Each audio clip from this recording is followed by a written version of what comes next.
My family told me not to come to New Year's Eve because you just make everyone uncomfortable, Dad. So I spent New Year's alone in my house. But at exactly 12:01 a.m., my son called and said, "You humiliated us." My daughter screamed, "We're going to sue you for defamation." I had been silent for too long, but it was time for the truth to come out. Quick question before we continue. Where are you watching this from? Comment your location below. Because what happened to me that night, that phone call at 12:01, it changed everything. And I need to know this message is reaching people who need to hear it. I am Warren Pruitt, 59 years old. 3 days ago, my son called. His voice had that smooth, practiced quality, the tone he used with vendors he was letting go. "Dad, about New Year's Eve," Landon said. "It's really more of a professional networking event this year. High-stakes clients. You'd probably be more comfortable at home." I understood what he meant. At 59, I'd become an inconvenience, an embarrassment. "I see," I said. "I knew you'd understand." Relief flooded his voice. I hung up, sat in my kitchen in Edina, staring at the calendar. December 28th, 3 days until their perfect party. But to understand how I arrived here, how the son who once brought me his school projects now couldn't bear my presence, you need to go back. 4 years. 4 years ago, Patricia was alive. Sunday dinners meant Landon bringing ideas over pot roast. Isabel calling from Minneapolis. Little Abigail sprawled on the kitchen floor with crayons. "Grandpa, look," she'd say, holding up another drawing. "It's you and me and a dinosaur." Patricia would watch from the stove, that small smile playing at her lips. Later, when the kids had gone and the dishes were washed, she'd say, "You have a gift, Warren. That mind of yours. Don't let it gather dust." She was talking about my research. The algorithms I'd been developing for Hartwell Diagnostics, where I'd worked for 32 years. Patricia believed in it when corporate politics wore me down. Then came the diagnosis.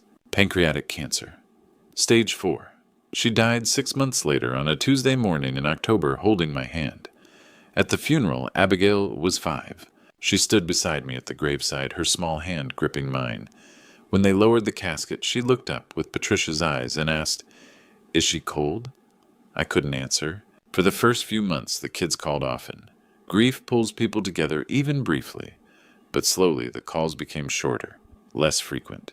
Landon started talking over me in meetings at Hartwell. "Dad's methods are solid, but we need to modernize." As if I were already retired, already irrelevant. Isabel's calls turned into texts. "Really busy, Dad. Can we talk later?" "Oh, later never came." I found myself alone in the Edina house more nights than not. Patricia's reading glasses still sat on her nightstand. I couldn't move them.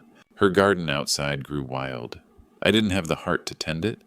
When Patricia died, something in them died too. Or maybe it just revealed what was already there. Maybe without her as glue, we'd never really been a family. Just people living near each other, held together by her will. 2 years after I buried my wife, I had a breakthrough. March 2 in the morning, my home office lit only by computer glow and the desk lamp Patricia had given me 20 years ago. I'd been working on an algorithm for months, artificial intelligence, to analyze diagnostic imaging. Not just to read scans, but to see patterns, to catch diseases early. Diseases that killed people before doctors knew what to look for. Diseases like the one that took Patricia. The code clicked into place. I sat back, staring at the screen. Patricia's photo watched from the corner of my desk. Her smile, forever, 47. "This is it," I whispered. "This is what you believed I could do." For the first time in 2 years, I felt something other than hollow ache. I felt purpose. I reached for my phone, called Landon. Late, but this couldn't wait. "Dad, it's 2 in the morning," he answered groggy. "I know, but I've had a breakthrough. A real one. This algorithm, it could save thousands of lives." Pause. His voice sharpened. "Tell me more." I did. I told him everything. I had no idea that this algorithm, born from grief and late nights and desperate hope, would cost me everything I had left. That call with Landon, the one at 2 in the morning, changed everything. This algorithm could save thousands of lives. I had no idea it would cost me my family. The breakthrough was real, but it needed validation. I reached out to Dr. Beverly Houghton at the University of Minnesota.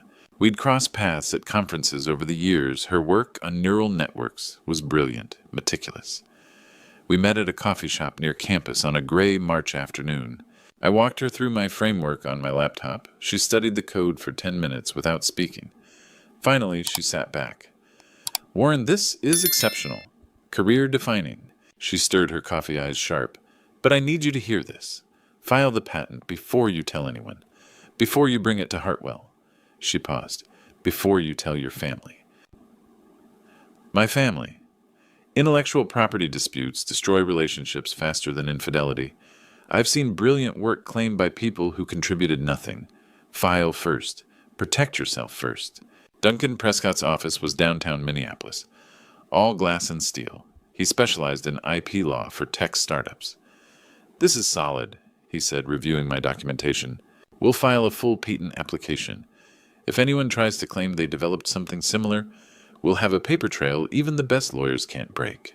The patent was filed March 15th, 2022.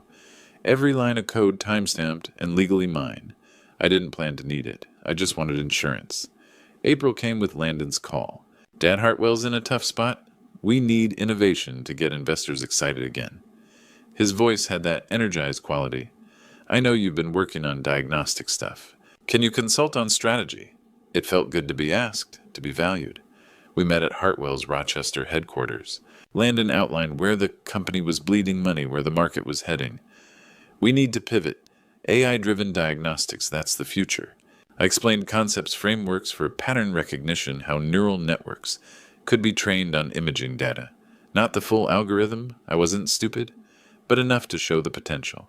Landon took notes enthusiastically. This could save the company. 2 months later, he invited me to an investor pitch in Minneapolis. I sat in the back leather chairs, mahogany tablemen in expensive suits. Landon stood at the front, polished and confident. Hartwell Diagnostics is pioneering the integration of artificial intelligence into our diagnostic platforms. He said, clicking through slides I'd never seen. We're positioned to revolutionize early disease detection. My frameworks, my concepts, presented as Hartwell's innovation. One investor glanced back at me. And you are... That's my father, Landon said smoothly. Warren founded the company. He's been helping with some technical groundwork. Helping. Like I was his assistant. After the meeting, Landon handed me a document. Just a standard NDA, to protect what we're building. I read it. Non-disclosure agreement covering proprietary information related to Hartwell Diagnostics. I took it to Duncan. This pertains to their existing proprietary information, he said. It doesn't extend to your independent work. Your patent predates this. You're safe to sign. I signed. Because I still needed to believe that we were building something together. That helping with technical groundwork was just Landon managing investor perception. That family meant something more than ownership stakes and slide decks. Over the next year, I watched my work become his accomplishment, and I said nothing.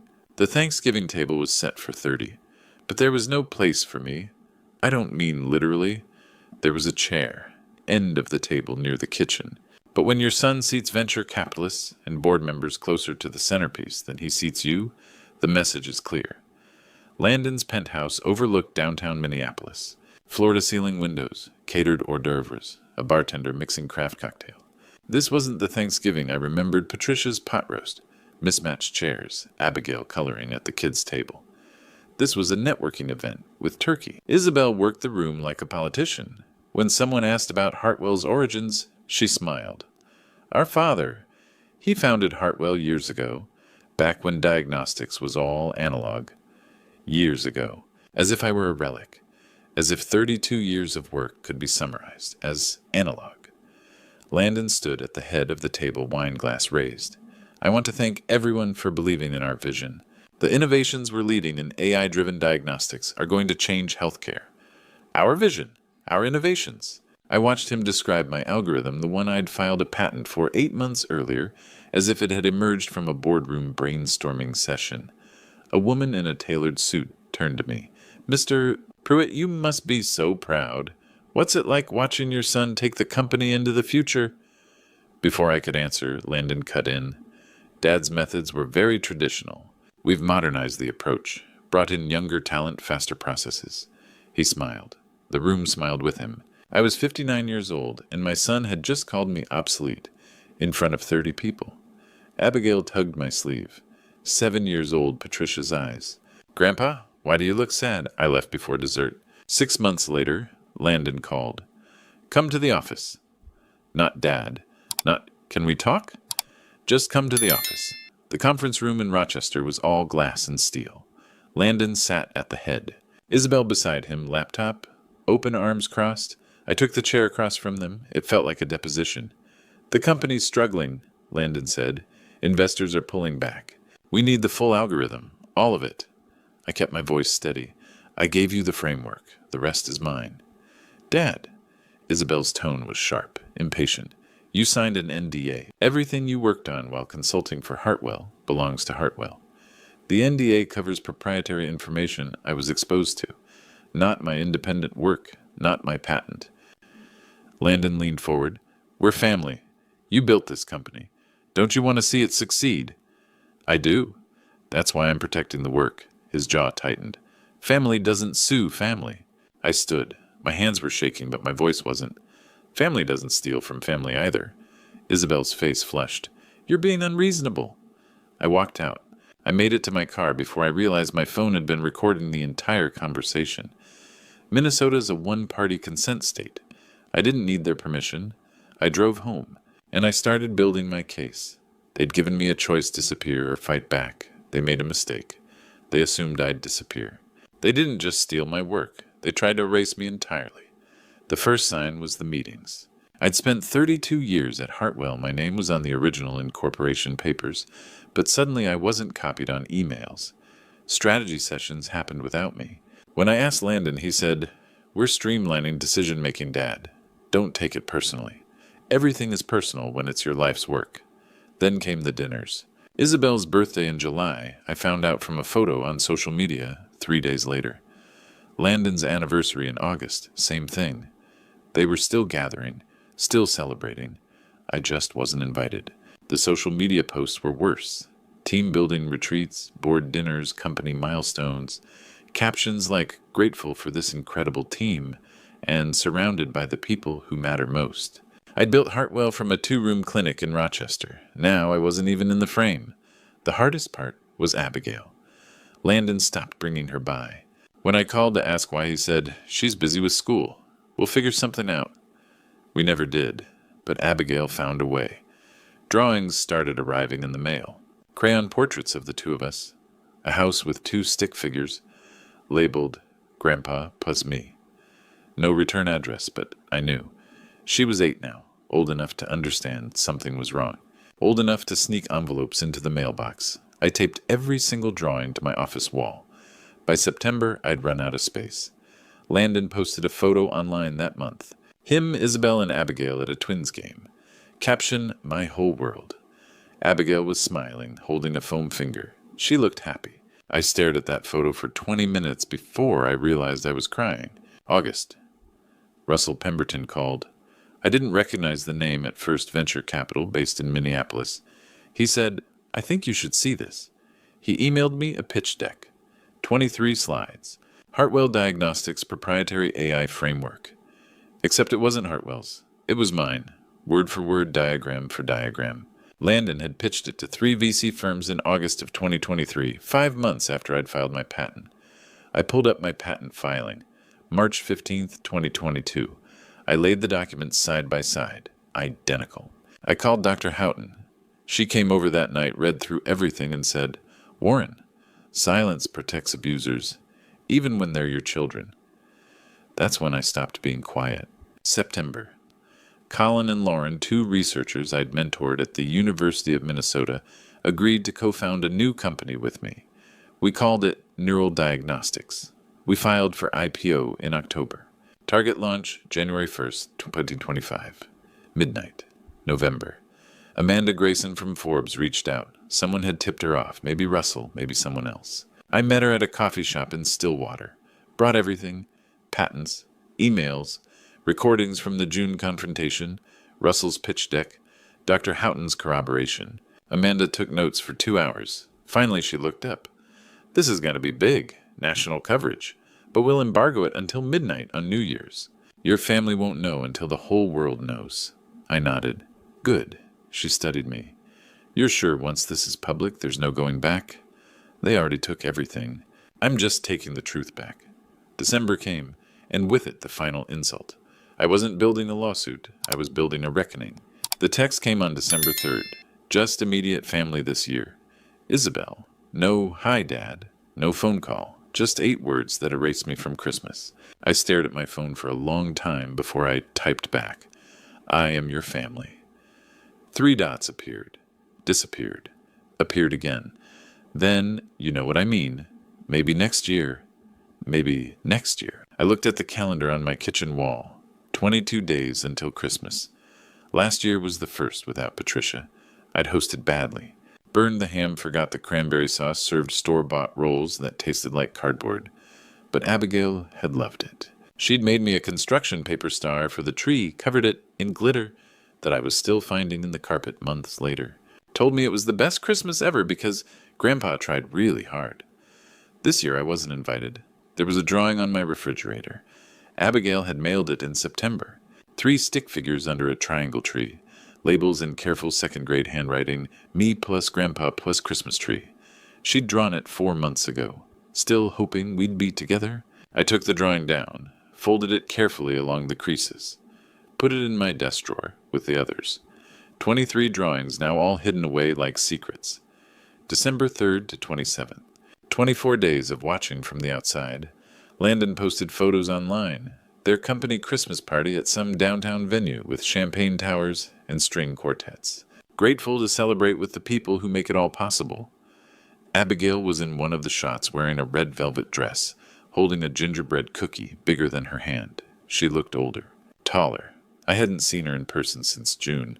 I met with Duncan on the 14th. He'd reviewed everything one last time. Patents, emails, recordings, Russell's pitch deck, Dr. Houghton's affidavit. 247 pages of documentation. He closed his briefcase slowly and looked at me across his desk. Airtight, he said. I emailed Amanda on the 20th. Subject line, I'm ready. Body, publish it. 2 words. I stared at the send button for 5 full minutes, my finger hovering over the mouse before I clicked it. December 27th. Pete's Diner in Stillwater. The place smelled like coffee and bacon grease and 40 years of the same menu. Stanley Kowalski ordered the apple pie. I ordered coffee I didn't drink, just wrapped my hands around the mug for warmth. Stanley had been my friend for 30 years longer than my marriage, longer than Hartwell, longer than my children had been alive. He knew what I was about to do. He knew what it would cost. You sure you can live with the fallout? He asked quietly. I watched the steam rise from my cup curl in the cold air from the drafty window. Can I live with the silence? He didn't have an answer for that. Neither did I. December 28th. Landon called at 3 in the afternoon. Hey, Dad, quick thing. He sounded distracted, like he was typing while he talked. Multitasking. Always multitasking. New Year's Eve is a client event this year. Big investors. We need everyone to be polished. Polished. Code for you don't fit. I wasn't polished. I was 59 and obsolete and an embarrassment at their networking party. I understand, I said. Great. We'll do something in January. Just us? Family dinner or something? Sure. Enjoy the party.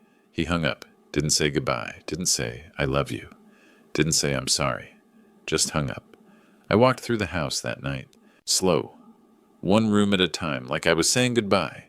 The living room photos of Landon and Isabel as kids. Gap-toothed smiles and scraped knees in Little League uniforms. Landon's college graduation, Isabel's wedding, smiling faces I didn't recognize anymore. The office Abigail's drawings taped wall to wall, a gallery of crayon love. Bright suns and lopsided hearts and stick figure families. The bedroom Patricia's reading glasses still on the nightstand where she'd left them 4 years ago.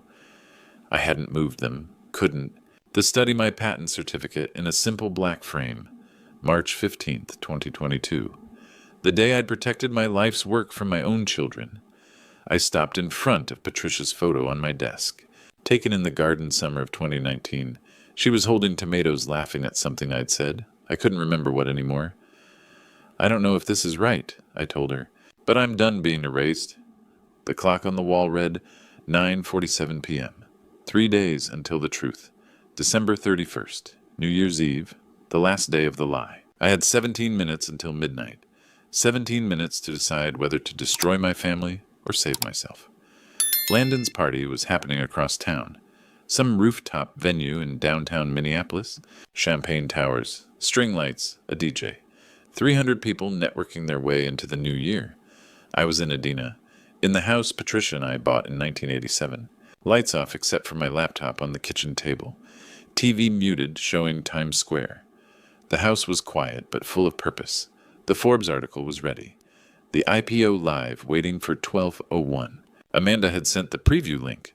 The headline, Tech Founder Accuses Son of Stealing Patented AI Framework. My name, Landon's name. Patents, emails, recordings, all time-stamped and verified. One click to pull it back. One email, stop. 11:15. I put my cursor over the delete button. My hand shook. Was I fixing something or breaking more? I thought about Tyler, the young researcher at Hartwell, worried about his job, kid on the way. If Hartwell collapsed, what happened to him? To 240 employees who had nothing to do with Landon's lies, I almost stopped. Almost sent the email. I looked at Patricia's photo. She didn't have an answer. Just that smile, frozen in 2019, holding tomatoes in a garden that didn't exist anymore. 11:30. My phone buzzed. Landon? I almost didn't answer. Then I heard the voice. Small. Nervous. Grandpa. Abigail. My throat closed. Hey, sweetheart. I miss you. Her voice cracked. I wanted to call. To say Happy New Year. I wish I could hug you. I closed my eyes. Pressed the phone to my ear. I miss you too, baby. I made you a drawing. A big one. It's you and me at the park. Mom said I couldn't mail it, but I'm going to anyway when she's not looking. Background noise. Music. Voices. Someone laughing. Then another voice, sharp. Abigail, who are you talking to? Celeste. Landon's wife. Abigail whispered fast. I have to go. I love you, Grandpa. I love you. The line went dead. I sat there, tears running down my face. She'd snuck away from a New Year's Eve party just to tell me she missed me. 11:43. I opened my email, typed 2 words to Amanda, publish it. I hit send. 11:59. The TV showed the ball dropping. 10, 9, 8. People cheering confetti at falling strangers kissing under champagne bubbles. Midnight, fireworks exploded. The year turned over. 2025. 12:01. My phone lit up. Emails, texts, notifications pouring in. The Forbes article was live. The IPO public. Neural diagnostics valued at $2.5 billion. The truth was out. 12:03. My phone rang. Landon, I answered. Dad, what the hell did you do? His voice was raw, panicked. The party was collapsing behind him. Music still playing, but people shouting now. I kept my voice steady. I documented the truth. You humiliated us on New Year's Eve in front of everyone. If the truth humiliates you, Landon, ask yourself why. Muffled sounds, shouting, then Isabel's voice, sharp and furious. We're going to sue you for defamation. You've destroyed us. Duncan reviewed everything. You don't have a case. You're a selfish, bitter old man. She spat. The line went dead. They'd hung up on me. I sat in the dark phone glowing in my hand. It was done. The truth was out. And there was no taking it back. By 1 a.m., my phone had 53 missed calls. By 2 a.m., 247 text messages. I'd stopped answering after Landon hung up on me, after Isabel called me a selfish old man, after I realized there was nothing left to say. The Forbes article was everywhere, top of their homepage, shared 20,000 times in the first hour. By morning, the hashtag was trending nationwide, diagnostic justice. People I'd never met were picking sides, dissecting patents, calling for investigations. The internet doesn't sleep, and it doesn't forgive. Some of the messages were kind. Dr. Houghton, brave, Patricia would be proud. Colin, Bloomberg wants an interview. Lauren, Neural Diagnostics, IPO, already at $2.7 billion. Strangers, you gave me courage. Thank you for proving patents matter. This is what integrity looks like. Others weren't. You destroyed your son out of spite. Family comes first? Always. Bitter old man who couldn't let his kids succeed. I turned my phone off at 3 a.m., lay in bed staring at the ceiling until the sun came up. January 2nd, 10th a.m. Landon held a press conference. I watched it live on my laptop, coffee going cold in my hand. He looked terrible. Tie crooked, eyes red and swollen, voice shaking. A reporter asked about the patent timeline. March 2022 versus August 2023. Landon stammered, tried to pivot, said something about collaborative family development and shared intellectual property. Another reporter cut in. Mr. Pruitt, did you attempt to sell your father's algorithm to venture capital firms 5 months after he filed his patent? Landon froze, looked at someone off camera, then walked off the stage. The clip went viral by noon. 4 p.m. Hartwell's board of directors held an emergency meeting. Marilyn Buckley, the board chair, released a statement an hour later. Landon Pruitt suspended pending independent investigation. Effective immediately. January 3rd. Russell Pemberton sent his complete file to Forbes. Every email, every pitch deck, every investor meeting where Landon had tried to sell my algorithm as Hartwell's proprietary framework. Amanda published a follow-up piece. Son attempted to sell father's patented IP to multiple firms before claiming family ownership. It was worse than I'd thought, worse than I'd let myself believe. January 4th. Cleveland Clinic terminated their $18 million partnership with Hartwell Diagnostics. The press release cited ethical concerns and leadership instability. By market close, Hartwell's stock had dropped 31%. Trading was halted twice. That's when the messages from employees started coming in. Tyler Jameson, the young researcher who'd sent me a quiet note of support back in November. Mr. Pruitt, I have 2 kids and a mortgage. I know this isn't your fault, but I'm terrified. Half the lab is getting laid off. I sat at my kitchen table and read that message 5 times. I'd wanted justice, truth, accountability. I'd wanted my children to face what they'd done. But I hadn't wanted this. Hadn't wanted people like Tyler, good people who had nothing to do with Landon's lies, to lose their jobs because I chose to speak. I wrote him back immediately, offered a reference letter, gave him Collins and Lauren's contact information, told him Neural Diagnostics was hiring, told him I was sorry. But sorry doesn't pay rent. Sorry doesn't feed 2 kids. The damage was spreading far beyond Landon and Isabel, and I had to live with that. Victory tasted like ash when I thought about people losing their livelihoods because The text came at 2:47 in the morning. 3 words. Can we talk? Landon. I stared at my phone in the dark. The bedroom was cold. Patricia's reading glasses still sat on the nightstand untouched for 4 years. I didn't reply. January 10th became January 11th. More messages appeared. Dad, please. I need to talk to you. Just 5 minutes. I deleted them. Turned my phone face down, went about my day. Met with Colin and Lauren about neural diagnostics. Reviewed patent applications. Avoided thinking about my son. But the messages kept coming. On January 12th, my phone rang at 8 in the morning. I almost didn't answer. Then I thought about Abigail. What if something had happened to her? I picked up. Dad. Landon's voice was hoarse, like he'd been crying, or hadn't slept in days. Probably both. Thank you for answering. I didn't say anything. Just waited. I'm sorry. He paused. I don't know if that means anything to you. Why now? I kept my voice flat. Because you got caught. Because you lost everything. Both. He let out a shaky breath. But also because I finally see what I did to you. Not just the patent. The dinners, Christmas, New Year's, making you invisible. Treating you like you were obsolete. Silence. I could hear him breathing on the other end. I convinced myself I was saving the company, protecting the legacy. But I was destroying it, and I was destroying you. I closed my eyes. You didn't just steal my work, Landon. You erased me, made me disappear from my own life, from my own granddaughter's life. I know. His voice cracked. I know, and Dad, I don't know how to fix this. You can't fix it, I said quietly. You can only own it.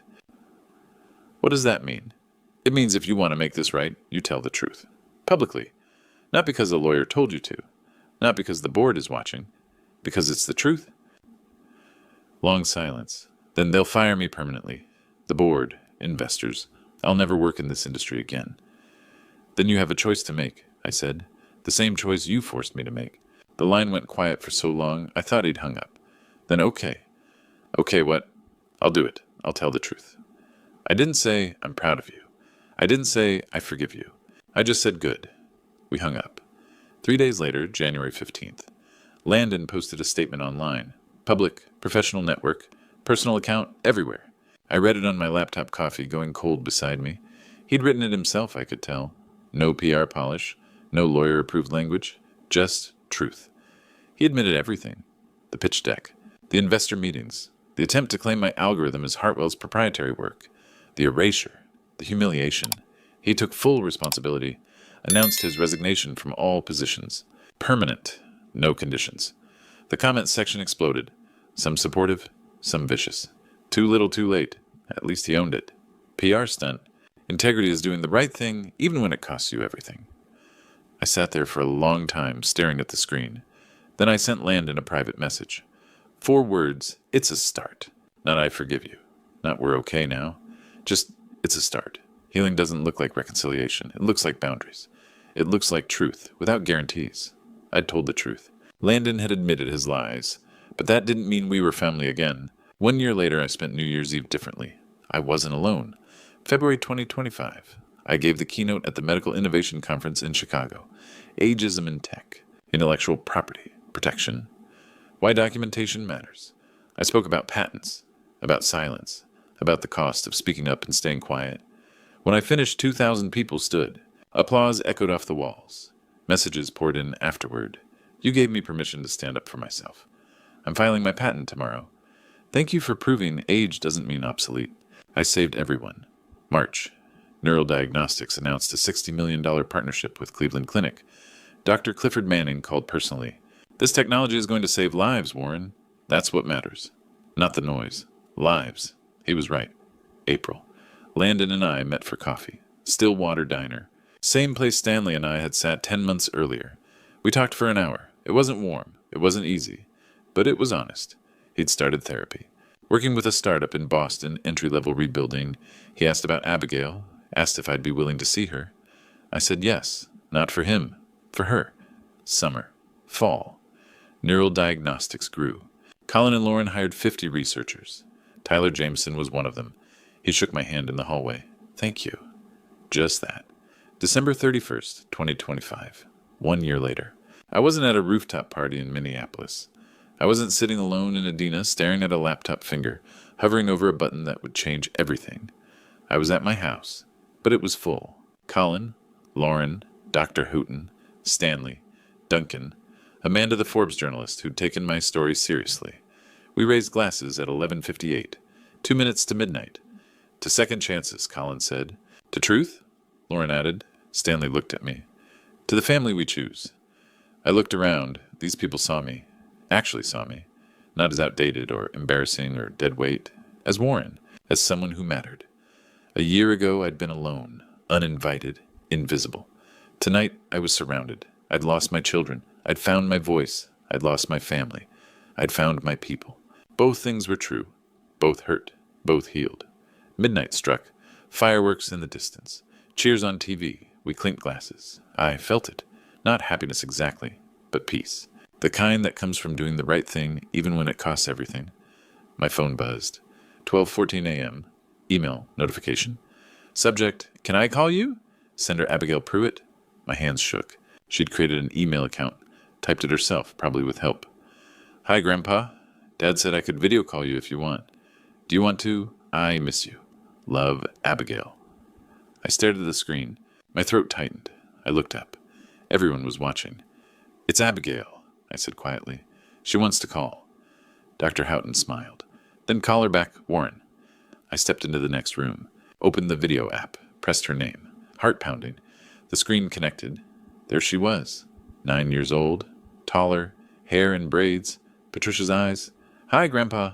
I couldn't speak. Just looked at her. Hi, sweetheart. Dad said I could call you now, if you want to. I want to, I said, voice breaking. I really, really want to. She held up a drawing, construction paper, crayons, 2 stick figures under a tree. This is us at the park. Do you remember? I remembered. I remember, baby. Tell me about it. She talked and talked. I listened, smiling through tears. Healing doesn't have a timeline. It doesn't promise happy endings, but it starts with truth. And sometimes, if you're very lucky, it starts with a video call from someone who never stopped loving you. Looking back, this grandpa's story isn't just about patents or betrayal. It's about what happens when you stay silent too long. Don't be like me. Don't wait until you're erased to start documenting. Don't convince yourself that family loyalty means accepting lies. God gave us the truth for a reason to protect us. to free us even when it hurts. I learned 3 things the hard way. First, document everything, every email, every conversation. Your work deserves protection, and God sees the truth even when others choose blindness. Second, set boundaries early. I waited too long. I let my children treat me as invisible because I feared losing them. I lost them anyway, but on their terms, not mine. Third, speak up. Silence doesn't keep peace. It just lets injustice grow. This true story cost me years with Abigail, years of recognition stolen. But God works in mysterious ways. Through pain, I found my voice. Through loss, I found my people. If you're reading this true story and see yourself, the parent dismissed the founder, overlooked the expert, told you're obsolete, hear me? You are not too old. You're not obsolete. Your contributions matter. Like many grandpa stories, mine is a warning. This true story proves that grandpa stories remind us integrity costs something, but silence costs more. Don't wait for a midnight reckoning to claim what's yours. Don't let fear keep you small. Now, I want to hear your story. Have you ever chosen between family peace and personal truth? Have you been made invisible by those who should see you most? Leave a comment below. Share this with someone who needs it. Subscribe for more true stories that remind us why speaking up matters, even when it costs everything. Your voice matters. Use it.